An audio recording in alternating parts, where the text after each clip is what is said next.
It's not parallel at all. All right, guys. Welcome back to coverage of our top 8 here at our PPTQ at GameSwap Mason, Ohio. Yep. The top 8 broke down pretty much exactly how we thought it would. Yep. We have in first seed Bernie Wen. Yep, like that change. Yeah, that changed because last round he was second seed. But then third seed. That's the old. Yeah, this is the old one, but I'm just looking at. Second seed we have Taylor Gunn on Red Black Aggro.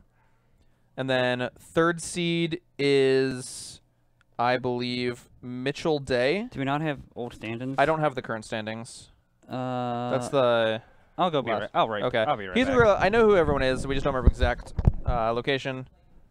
So we have Mitchell Day in the top 8, as well as Richard Staley, Luke Browning, Justin Gebbing, who you saw last round, Jake Valentine, and Ben Weinberg, I believe, rounds it out. The matchup we're going to be watching is going to be the 3 versus the 6. If I remember correctly, it's going to be Luke Browning on Green Black Constrictor against Mitchell Day on Abzan tokens.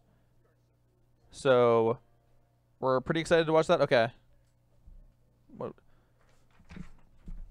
yeah, it's be the 3 versus the 6. So we have Bernie Wen in first, Taylor Gunn in second, Mitchell Day in third, Ben Weinberg in fourth, Richard Staley at 5th, Luke Browning at 6, Jake Valentine at 7, and Justin Gebbing at 8. It was not a clean cut. We actually had 1, 2, 3, 4. We had 5 people at X and 2 that did not get in. But the tiebreakers were not close. Justin Gebbing was in 8th seed with a tiebreaker percentage of 59.3. And ninth place was 53. Yeah, ninth place was basically 54%. So that's the other matches that we're not watching. We have Bernie Wen versus Justin Gebbing, who you saw in round 2. Yeah. So that match is going to be a rematch. That's a rematch that we saw in round 2 from the Swiss. It's one that I think still is slightly in Justin's favor. Yeah, like. But Bernie Wen knows what he's doing. Justin knows what he's doing. Justin also knows what he's doing, so it'd be a very interesting match to watch. But we didn't actually get to see much of Mitchell's play on camera. We didn't get to see what his deck did in his match against Jake Valentine. Mulligans affected both players, so that was slightly unfortunate. It looks like we're ready to go down to the feature match area, so let's do that. Wait, are you saying Mitchell's deck isn't Anointed Priest Beatdown? It is not just Anointed Priest Beatdown. He has combos. What? I know. He has synergy. What? So, yeah. So I got my commander deck done, by the way, Twitch chat. Then our other matches, we have Taylor Gunn on Red Black Aggro versus Jake Valentine on Blue Black Control. And we have Ben Weinberg on Blue Black Control versus Richard Staley on Green Red Monsters. You saw Richard in round 2. I think we've actually seen everyone in our top 8 play except for Ben Weinberg. And that's fine. Yeah, that's fine. So this is a pretty blue-black heavy top 8. Black is very represented in our top 8. Yeah, black is very represented. Blue-black has 3 copies in our top 8 with they're all playing different players, and everyone playing blue-black, I believe Bernie is the only matchup I would not want to be playing. I think Ben Weinberg has a very good matchup against Luke. You mean Richard? Or against Richard. Green Red Monsters. We know he has Prowling Serpapard in his sideboard, which could be a problem for Ben. Taylor Gunn versus Jake Valentine. Red Black Aggro is another matchup that I would say is close, but I think it's slightly favorable for Blue Black Control. Jake still has the probability to get clunky starts, and Taylor could still overrun him. Looks like we're waiting for a judge to get here to watch over this match. I don't blame him. Also, there might be some mulligans happening. Also, Tyler's probably texting his mom saying he's on camera. You mean Mitchell? Yes. I don't know why you said Tyler. There's literally just... He looks like a Tyler to me. Everyone says things like that. I keep getting told that I look like an Alex. Hey, Alex. Shut up. Then the only matchup there for Blue Black Control in this top 8 that I really would not want to play against would probably be Marty Vehicles. But the way the bracket lines out, Mitchell could have a really good path through this top 8. Yeah, because like he has a decent blue-black matchup. Yeah, he's a pretty good blue-black matchup. So I'm very interested to see if he can cut his way through. If I remember correctly, how does the bracket officially break down? Who plays who? Does 1 and 8 plays the winner of 3 and 6, right? And then 2 and 7 plays the winner of 4 and 5? Yeah. Right, so Mitchell's going to play the winner of Bernie and Justin. Yep. Oh, Luke's wearing the glasses. Sunglasses for the win. No, please don't do that. I think this is Luke's first PPTQ top 8. I don't know Is about... it? Yeah. Good for him. Congrats, man. I don't know about Mitchell. Yeah, I don't know either. But congrats to everyone who made it top 8. Good job, guys. It's this was a pretty stacked field. Yeah. And this is a pretty stacked top 8 too. I know all of these players are pretty good players. The only one that's really unknown is Mitchell. Yeah, Mitchell's has not that well known in the area. I don't think Richard, he's a local judge in the area, so yeah. He doesn't get to play that much, but when he does pretty well. Does he? I don't know. He does decently. I've seen him top 8 some stuff. But I'm going to be honest, like he is in every single top 8, I think Bernie might be the favorite. Well, it's Bernie freaking win. Yeah, so if you had to ask me who was the best player in the Cincinnati area, I think it's come my down answer to might 3. be... It comes down to 3 people. Who does it come down for you? Billy Caminos, Bernie Wynn, and Ben Weinberg. That's who it comes down for me too. All 3 of them's been on the Pro Tour more than once. Yep. Ben just stopped caring. Yeah, Ben. I mean, he's doing well today, but I mean, yeah, it's a PPTQ. yeah, he doesn't play as much Magic as he does. Billy doesn't play as much Magic as he used to. Well, Billy was dead for a while. That is true. He played a lot of Moto. Yeah. He top 8'd a few Legacy or Vintage challenges. Okay, I don't follow that. So okay, looks like these guys are good to go. Sweet. So looks like Luke is on a mulligan to 6. This is a matchup I think that favors Mitchell. Yeah, because minus like Vendorous Gearhawk. Yeah, Verdus Gearhulk is a big thing. Also, Aethersphere Harvester. Luke plays 2 in his main deck, so that can give Mitchell some troubles. We do have deck lists now for our matches. Yeah. We don't have the ones for the other matches, but we do have them for the match we're watching. So if you guys have any questions about deck lists, we'll be reading out the sideboard. Something that Luke does have going for him in this matchup is he's got 4-man deck Glint Sleeve Siphoners. He also has 3-man deck Walking Ballistas, which are really good at picking off tokens that Mitchell might play. And he actually trimmed on a lot of the removal to make his deck work. Who? Luke? Luke. His only removal spells, he's got 2 copies of Fatal Push, 2 copies of Rascal Contempt, and 2 copies of Ravenous Chupacabra, if we're not counting the Walking Ballistas in his deck. So that's actually really going to help him out in this matchup. These are not cards that he really wants to be flooded on right now. Yeah, like his best removal is like the Walking Ballista probably in this Yeah, matchup. Walking Ballista is going to be eat away at all of the tokens that Mitchell's going to produce. Here's an Anointed Priest, and is he going to sacrifice it? I wouldn't. No, he's going to probably play Legion's Landing. Oh, okay. I didn't see that he had Legion's Landing in his hand. So like he might want to like try to trigger Revolt here, but that doesn't seem too good. Yeah, like not on this board yet. No, not yet. It does look like Luke kept a hand. Does it not have green mana? Oh, well, I say that, but he draws Blooming Marsh. Wow. So, go him. Hey, Luke, I'd rather be good than lucky, you know? I meant lucky than good. I actually disagree with that. But something Luke can do here, he can play Rishkart here, put a counter on his Glint Sleeve Siphoner and his Rishkart, but that really doesn't do a whole lot. It just kind of does the thing, you know? I mean, so it makes his Glint Sleeve Siphoner a 3/2. And it does have Menace. It does ramp him a little bit. He can play Gearhulk next turn.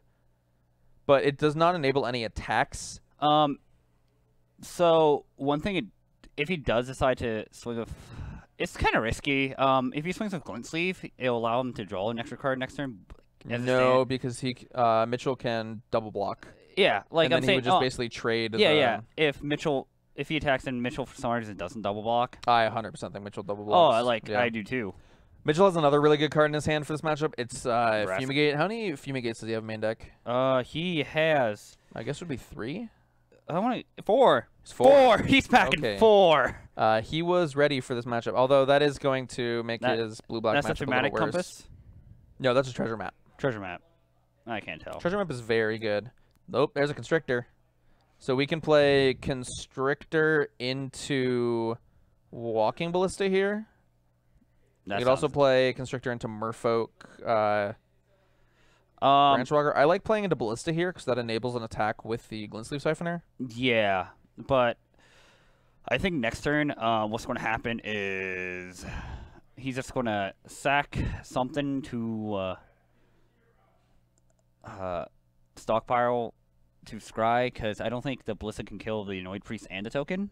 So if the Ballista attacks here... You mean Siphoner? If the Siphoner attacks here, which it looks like he ended up tapping it for mana, so going for the slightly more safer play this turn.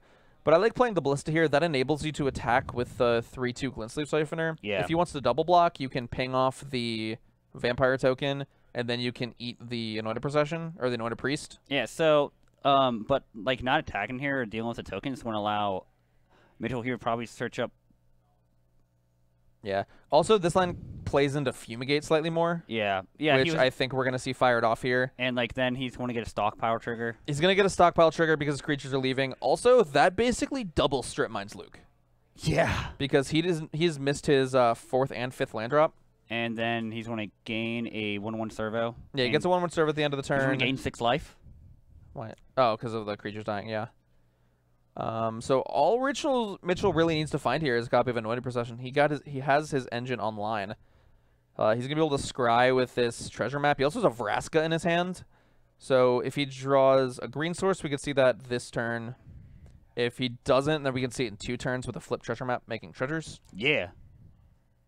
But all Luke really can do here is he can play a Glint-Sleeve Siphoner, which is what he's going to do. He could also play the Aethersphere Harvester, which I think I would have played the Harvester. Because then he can just crew next turn. He can crew next turn. It uses his mana slightly better. I think Luke just wants to draw more cards. That was a Merfolk Branch Walker, not a Jade Light Ranger. 2 different things. Yeah. Also, you can... Well, no, he wouldn't have double green at that point, but yeah. One costs 1 green, the other costs 2. Both 2 good cards. Yep.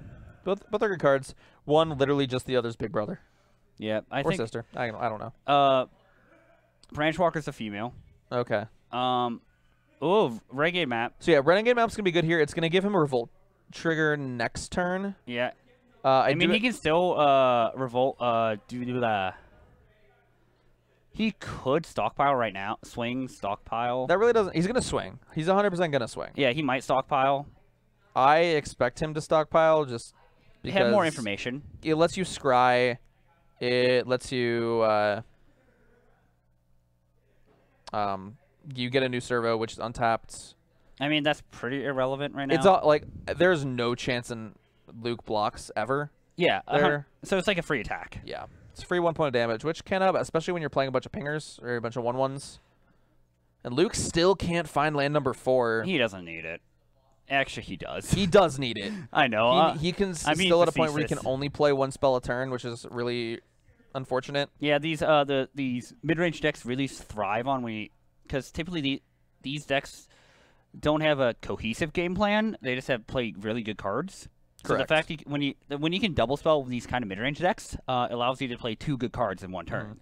There is some synergy here in this deck because of Walking Ballista plus things that make counters. Yeah, but like Ballista, Glint-Sleeve Siphoner, Rishkar. Although he's only playing 1 Rishkar. But like I said, typically, individually those cards are good on their own. Like the only card in like Luke's deck that's not really good on its own is the Constrictor. Yeah, Constrictor's not great on its own. Branch Walker's not that great on its own. It's okay. Anointed Procession is pretty good. Ooh. So that gives Mitchell a decision. I actually prefer just jamming an Anointed Procession this turn. Yeah. That just sets up your engine. It gets you 2 servos. You can get your Revolt trigger with the Renegade map. That's going to search up a forest so they can play Vraska next turn. And then next turn he can plus Vraska for 2 2/2 Menace Pirates. 2 dudes. 2 2/2s. He's going to play it this turn. Then at the end of turn he also gets to flip treasure map and start drawing some cards. Also gives him Revolt for So Mitchell's in a very good spot right now.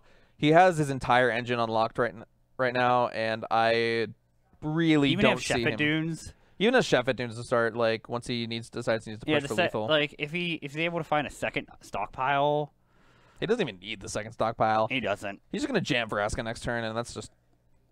I think that I can't really see a chain of events where Mitchell loses this game. It's gonna take a lot. I can't either.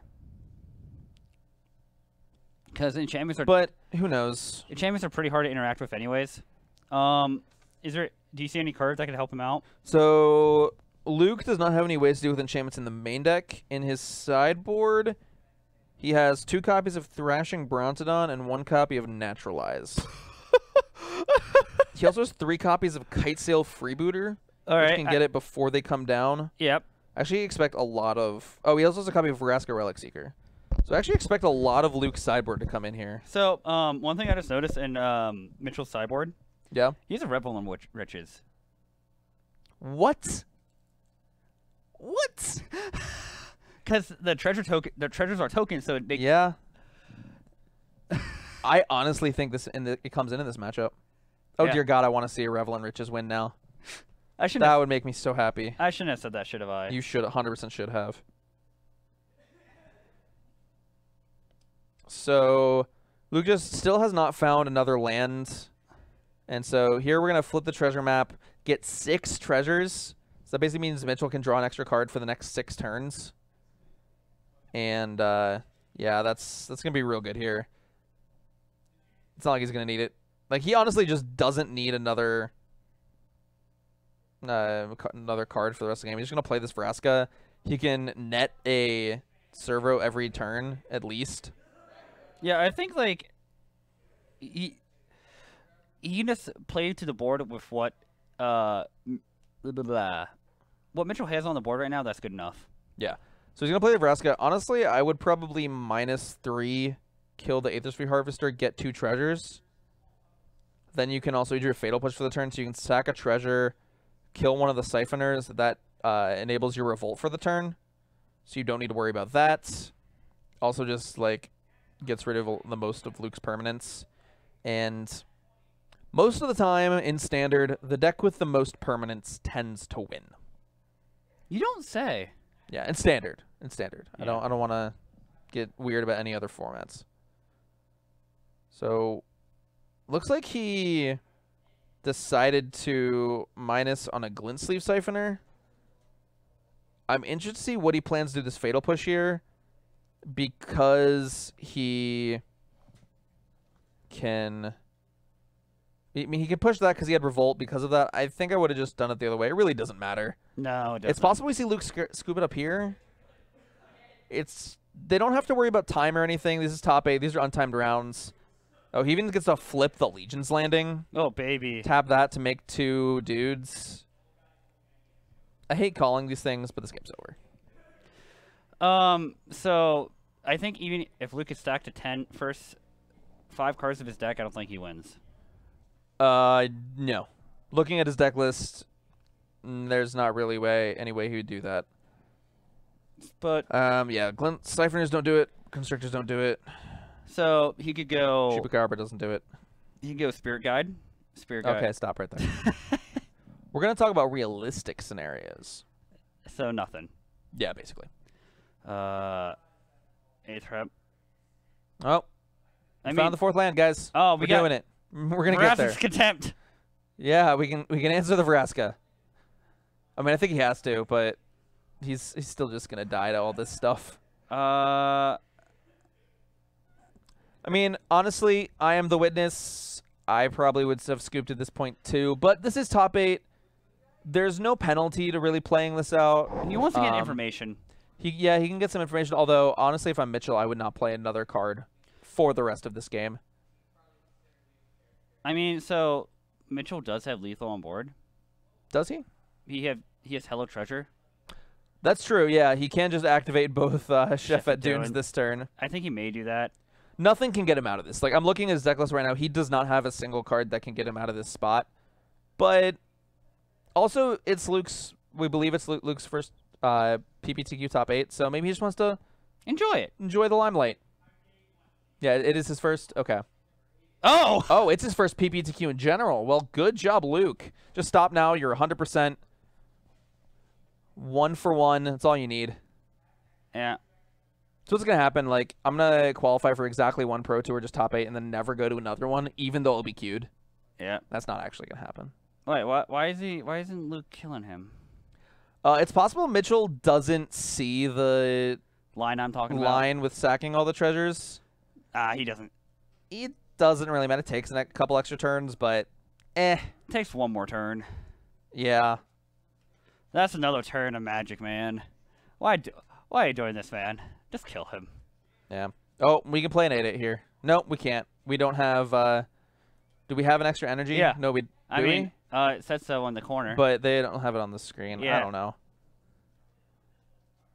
So, we'll see. Does he? It doesn't really matter. Does he run Golden Demise in the sideboard? He is not. I don't think he was expecting any tokens matchup.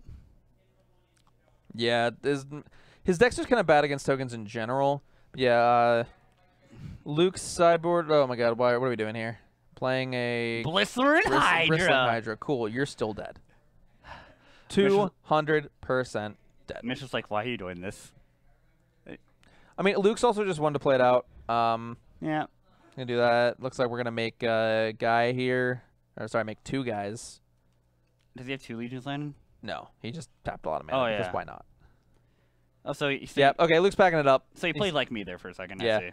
So, looking at Luke's sideboard, he has 1 Vraska Relic Seeker, 2 Nissa Vital Force, 2 Lifecrafter's Bestiary, 1 Vraska's Contempt, 1 Moment of Craving, 1 Naturalize, 2 Thrashing Bronzodon, 2 Silent Gravestone, 3 copies of Kitesail Freebooter.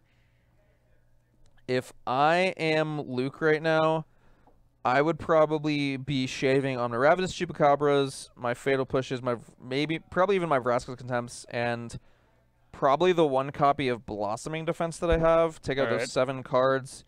Bring in the Vraska Relic Seeker, the 2 Nissa Vital Force, the 2 Lifecrafter's Bestiaries, the Naturalize, the 2 Thrashing Bronzodons, and the Kitesail Freebooters.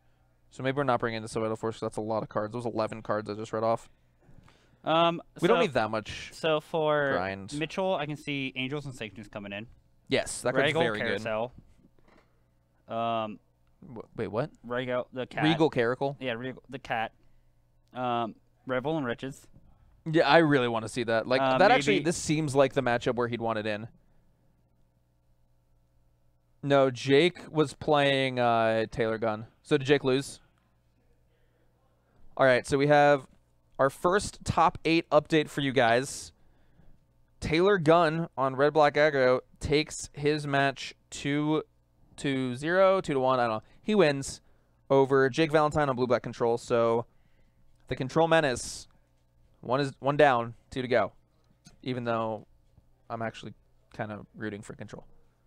But whatever. I don't care who wins. So that means Jake plays the winner, or Taylor plays the winner of Ben Weinberg versus Richard Staley. So we either have Red Green Monsters versus Red Black Aggro, or we have Blue Black Control versus Red Black Aggro again. The top 8 decks in order from 1st to 8th, we have Blue Black Control, Red Black Aggro, which just moved it on to the top 4, Abzan Tokens, Blue Black Control, Red Green Monsters, Green Black Constrictor, Blue Black Control, which just lost, and Mardu Vehicles. I would love if he had Profane Procession to sideboard. He doesn't, unfortunately. We do have the deck list in front of us. But Profane Procession is real good in this spot. In round 5, Luke actually won his match 1-0-1 against Logan Reinhardt. But if they had kept playing, Profane Procession would have destroyed Luke. So Logan didn't top 8? No, Logan did not. Of course Logan didn't top 8. No. He ended up going, I believe, 3-3. Oh, dang. Yeah, he was kind of upset that he drew that last round against Luke. He felt that there could have been some faster play, but... So you just gave Luke the win? No. Luke won 1-0-1. Oh, okay. They drew game 2. Okay. That sucks. But yeah, it happens. Ooh, apparently John Douglas did not have a good day. It happens. Yeah, I've definitely had bad days. Neither did Patrick Kinkle. True. But yeah, so I'm very interested to see how heavily Luke boards. I think the cards he definitely needs to bring in are the 3 freebooters, the 2 Brontodons, and the 1 Naturalize. I could also see him. I would definitely bring in the Vraska Relic Seeker. So those are the 7 cards that I think are the easiest swaps for the 2 Fatal Pushes, the 2 Chupacabras, the 2 Contempts, and the Blossoming Defense. And then I could also see him cutting the Rishkar and maybe 1 copy of one of his stupid little ground creatures, like our Merfolk, Branchwalker, Jailer Ranger, Bristling Hydra, for his Bestiaries. Bestiary is one of the cards that I've found to be pretty good against these token decks. It provides you with more card advantage. It lets you find the things you need to break up their synergies. Nice. So that's definitely something that I would be looking towards if I was Luke. Yeah, Mitchell's probably just going to bring in harder to deal with removal. Angel Sanctions is something that I really expect to see. Especially when you balm it, right? Yeah, embalming, especially when you have an Anointed Procession play, getting 2 of those tokens is really good. What about 2 Anointed Possessions? That's 4 tokens, and that is insane. Then let's not even get started on 3. Okay, well, yeah, if you have 3 Anointed Processions and a way to make tokens in this deck, You win. if you don't win, you have an issue. Well, something must have went wrong. Yeah. So, looks like Mitchell, I think Mitchell likes his hand. I see 2 lands. I see a Renegade map. I see Legion's Landing, a Hidden Stockpile, an Anointed Procession, a Sacred Cat. It's a really good hand for Mitchell. Good old Sacred Cat. How many Sacred Cats does he play in this deck? Like 1 or 2, I think. Maybe 3. I could be wrong. 2. Yep. I saw that number. I just And so I Luke, just thought that was normal. Luke has actual good mana this time. Sweet. He has, well, he at least has 2 lands, both that produce his colors. All And right. he also does have 2 Glintsleeve Siphoners, which if Mitchell doesn't go super wide super early, they can deal a bunch of damage and get Luke some extra cards, which is what we're going to see start to happen here. Oh, yeah. He has 1 in play, and he has another 1 in hand. Also looks like he has a Brontodon or Jadelight Ranger. I didn't see a 3rd land, though. That's something he needs. He'll find it.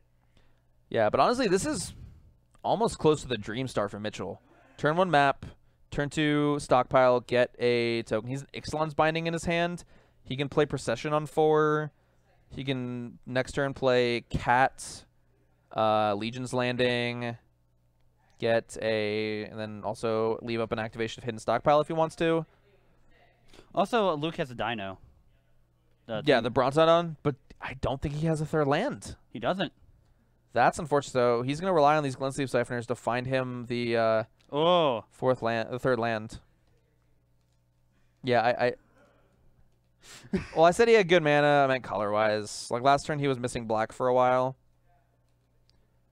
So here comes the Legion's Landing. And now the Glintsleeve Siphoners can't really attack that well. If you attack with both, you get in with one of them, but Mitchell has a Fatal Push in hand, so that's really not going to work out for Luke. What do you Fatal Push one of these Siphoners? I would not. I would wait. I would wait until, because you can't stop him from drawing a card. That's going to happen. Yeah. I probably would do one before or at the end of Luke's turn, because I kind of expect Luke to attack with one of them to get enough energy to draw 2 cards with the other one, assuming that Mitchell's going to block. I think that's what Luke's going to assume. He did find 2 more lands, which help him. He can play a Thrashing Brontodon, which is going to stop Mitchell from... oh, wait, no. If Luke plays Thrashing Brontodon, that's actually going to work out really badly for him. Why is that? Because Mitchell... Well, then Luke has to make sure he doesn't attack. But Mitchell, instead of playing Anointed Procession, he can just play the Fatal Push on the Bronzodon. So I like the way Luke's playing this. He's holding the Bronzodon. He's waiting until he can both play and activate it. And that's going to hit Mitchell pretty hard when he taps out for Anointed Precision next turn, assuming he does that, which I'm kind of assuming he will. And he doesn't even actually have a way to trigger Revolt next turn. I expect him to attack into the Jadelight Ranger and this thing. But I would be surprised if Luke blocked into that attack. This is aggressive. This I kind of expected. Yeah.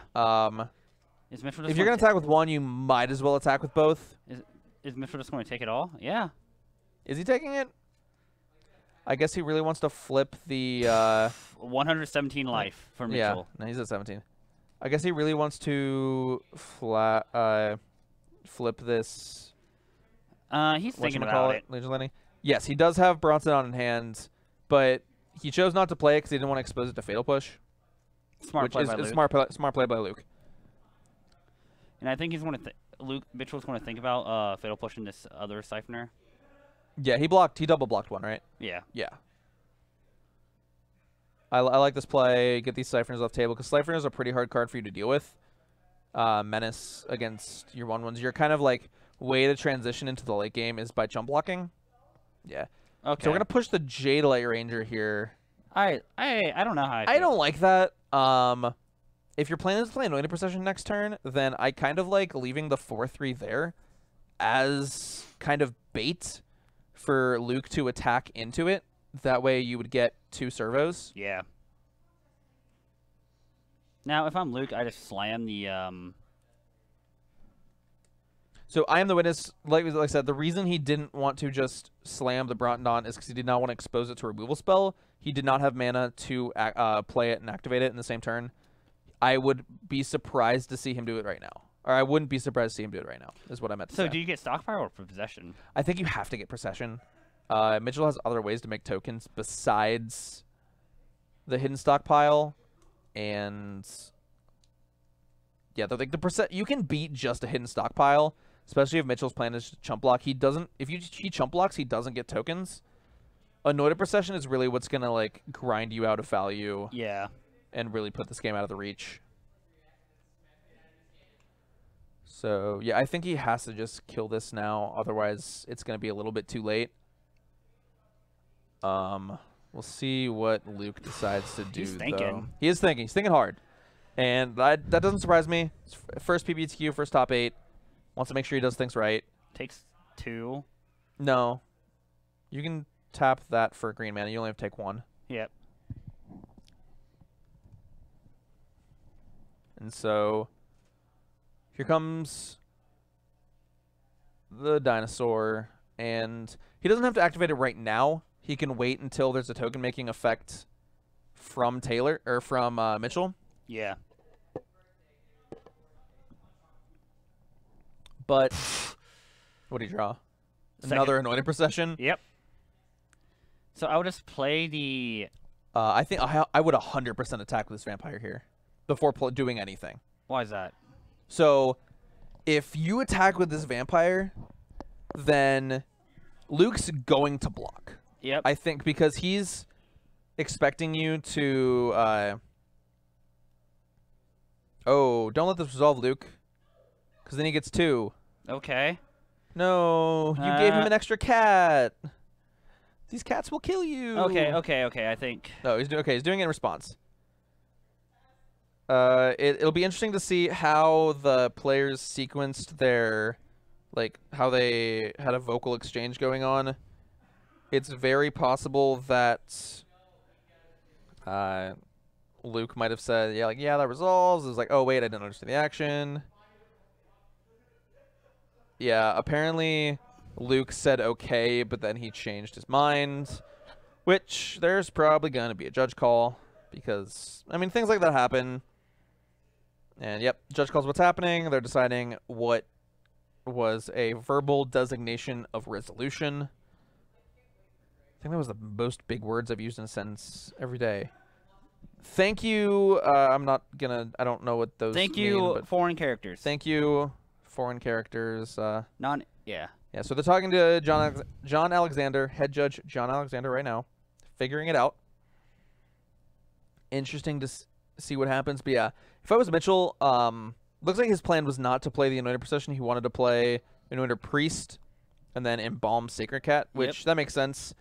But generally when you're playing Abzan tokens, when you're attacking as a way to try to get to your opponent to trigger Revolt, you want to play your Anointed Procession after combat, because it doesn't matter when you play the Anointed Procession, you're still going to get the tokens. So you want Luke or whoever your opponent is to be like, okay, if I block, he's just getting a 1/1, trading it for another 1/1. That's not the worst thing in the world. He might get a scry out of it. Thank you, Big Memer. Big Memer, thank you very much. Maybe he wanted to say like big member, but couldn't. I don't know. Who knows? So I think we're getting this judge call resolved ASAP. If I was the head judge, I don't know if he was there watching. I probably would rule that Luke said okay, which is a verbal designation of resolution, and that Mitchell should get 2 1/1s. Yep. That would be my ruling. I don't know what good old John Alexander is going to do. We'll see. But I think this game is going pretty well for Mitchell. He's not far behind. He still has pretty good life total. Everyone is really high on this 3-mana 3/4 dinosaur that naturalizes. I'm not. Kidnap Madonna for drug money. Thank you for the follow. Can we, Matt, can you real quick get an update on how Richard Staley versus Ben Weinberg went? Because I just saw Richard Staley pass by. Thank you, Drip Gaff, for the follow.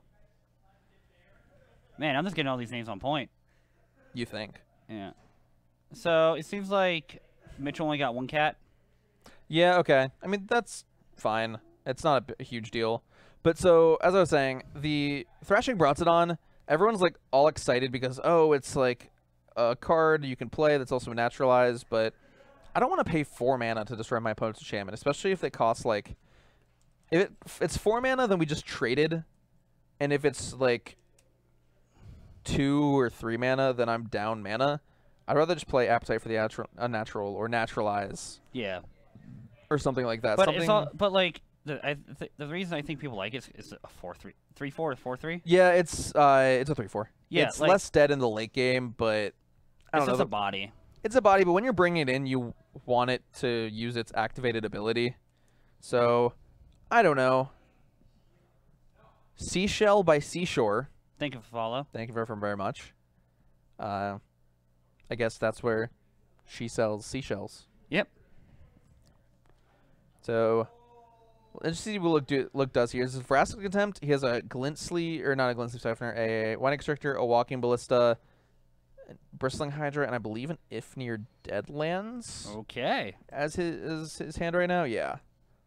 So, none of these cards are really what he wants to be doing here. The Walking Ballista is not bad. I think if I was Luke, because he played a land this turn. He just, yeah. I think he just played that swamp, the unstable swamp. I think I would play the Winding Constrictor and then play the Walking Ballista. I like that line. All right, so we believe, so it looks like we're Veracity Contempting Anointer Priest. All right, I like that. Yeah, so. Oh, sack it. Oh, yeah, 100% sack in response. Oh, That's God. a little bit of a misstep by Luke. He doesn't gain the life. Mitchell puts the thing where he wants it. In the grave. In the graveyard. And he gets to scry. I think Mitchell just wants to find a 5th land, so he can play Anointed Possession to sack a dude. I believe so, yeah. Wait, no, he doesn't even have to find a 5th land. He can just swing 3 and flip the Legion's land in. Also works. So yeah, we do have confirmation. Ben Weinberg on Blue-Black Control takes his match over Richard Staley on Green-Red Monsters. So our 2 versus 4 match is going to be Taylor Gunn on the play on Red-Black Aggro, which is very important. Versus Ben Weinberg on Blue-Black Control. All right. A matchup Taylor has already taken down in this top 8. So looking good for him. And that match was fast. That was his match was fast. Now, it's possible Jake just had some bad draws. He's been known to do that in top 8s. Yeah, he has a little bit of a running joke here is that he does not have the best luck. Apparently, Jake said he punted, so that's also possible. He does not have good draws though in top 8s. Yeah, here. I mean that's not really something that's actually true. No, It's not really something you can like be. I don't know. I think it's 100% true. I'm wrong though. Oh, apparently Jake's salty. That's annoying. Yeah, I mean that's not surprising. Yeah, I don't know. I don't know. I don't know why, but I've been very like not salty about Magic recently, and it's made me appreciate the game a lot more. So, if you guys can do it, don't be salty. It makes you enjoy the game more. Be salty. I think sometimes you have room. You have to think about. Don't be salty about everything. Sometimes it makes sense to be salty. Well, there's a difference between upset and being salty. Like, yeah, I'm upset when my affinity opponent draws 3 copies of Arcbound Ravager right in a row to defeat me. Yep. But I'm like, that's why they put that card in their deck. Yeah. They draw a lot. So, yeah, I'll be slightly upset, but I'm not gonna let that affect me for the rest of the game and the rest of the match and the rest of the day. It's like lately, way before I was saying you should ban Tron, but now I'm like, it's No, ban Tron. 100% ban Tron. most of the time I get salty when I face Tron lanes, but recently now I'm just like, it's a deck in the format. I tend to gravitate towards decks that don't have a positive matchup towards it. Ban Tron. And I'm just like, they have it. It's a deck. I play a deck that has a good matchup against Tron. Yeah, Ban Tron. blue-white Ponza. Yeah, Luke's gonna get to play a Walking Ballista for 2, get 3 counters on it. So that's gonna let him kind of control the board here. Mitchell does have a Fatal Push. He has a Fatal Push and an Anointed Procession, so he can clear this up pretty nice. Or yeah, Ixalan's Binding. So he can clear this up pretty nicely. And yeah, so we're gonna kill a Servo and then swing in with the Siphoner, get an energy, get some damage in. And we'll see. So he's left with a Glint-Sleeve Siphoner and a Bristling Hydra in his hand. And then Mitchell draws start to finish. That's a nice draw. It's definitely a good draw. I think I would probably push the Ballista and then just binding the Constrictor or the Siphoner. It's going to be real great if Mitchell bindings the Siphoner because Luke has another one in hand. Mind games. That's a Soul Read. Does he have the Soul Read? Let's see. What you got, Mitchell? He also might just want to activate Adonto the first fort. And nope. No Soul Read. It's okay. I think this makes sense. Yeah. Although Mitchell does not. Oh, he does have Revolt this turn because Luke used the Walking Ballista to kill the tokens. Now he's going to get 2 more 1/1s. Yeah, really all Luke did there was remove Lifelink from Mitchell's tokens, which I guess is definitely relevant. Can you bring up Anointed Possession? I don't know the exact wording on it. So are you looking for it's a trigger or replacement effect? No, I just want to know the exact wording. Okay. I believe it's if a source you control would create tokens, create twice as many instead. Are you wondering if they stack? No, I just want to see if it's twice or +1. It's twice. All right. Yeah, so if you make 3 tokens, you would get 6. All right. If you have 2 Anointed Processions, it stacks. So he would get 4 servos at the end of turn instead of 1 with the Hidden Stockpile. It's real good. It's a good card. So here, I believe we're going to see the Bristling Hydra from Luke, or does he draw another Walking Ballista? Oh. He drew another Walking Ballista. So I expect him to kill 2 servos right now. I would definitely kill the 2 untapped ones. That way you can get in with the Siphoner. So you don't want to kill all 3 because then you lose your Ballista. You want to be able to sink your excess mana into it. Yeah. So we will see what ends up happening here. Luke still has a Glint-Sleeve Siphoner and a Bristling Hydra in his hand. Mitchell has a copy of Start to Finish. Yep. Which that's been pretty good here. That's going to let him... I believe Finish is... Oh, there's a Fatal Push. So that's pretty good. So he can push the Ballista, it probably trades with his 2 tokens, which really doesn't do anything because then Mitchell gets 2 more tokens. Yep, and then he can cast Start at instant speed. Yep, and get that's 4 tokens, 4 1/1s with Vigilance. That's 3 mana, right? Correct. Instant? Yes. I remember I had Start to Finish in a seal pull once. It was insane. It's a very good card. Oh! Ooh, we're going face. Face! That's Aggro is... unnecessarily aggressive, Luke. You're at 9. You don't want to just randomly take 2 damage here. I think he does. Actually, does this just kill Luke? Right now? Well, not right now. But next turn, so he attacks for 2 here, goes to 7. End of turn, Mitchell just casts Start to Finish, goes to 6 yeah, that creatures, kills him, I think. goes to 8 creatures, also at the end of turn, then activates Chef at Dunes. He can also, like, sack a token to get 2 more. These are... No, to trigger Revolt.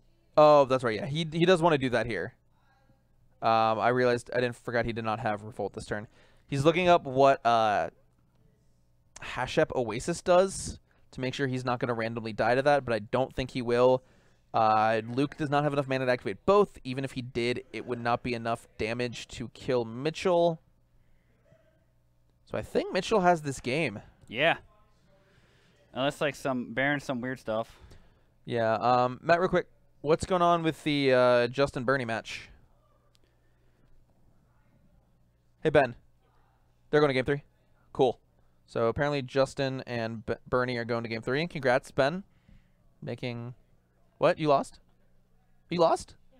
We were told you won. No. Matt, you lied. I'm sorry, then. You seem really depressed. Not really. I feel like a jerk now. So Taylor and Luke both won.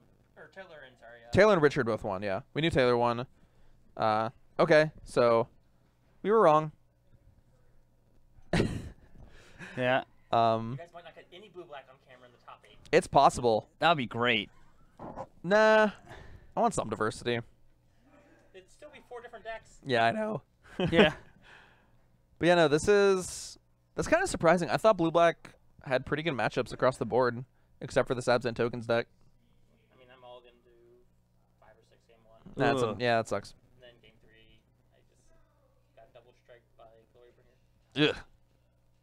Oh, wait. That's right. We're just playing Samoots. He's playing both Samoots. Are you serious? Planeswalker and creature. Oh, man. You can't beat that card. Well, you can. I know you can. I just like, the think Planeswalker doesn't do anything if you don't have creatures in play. So this match is over.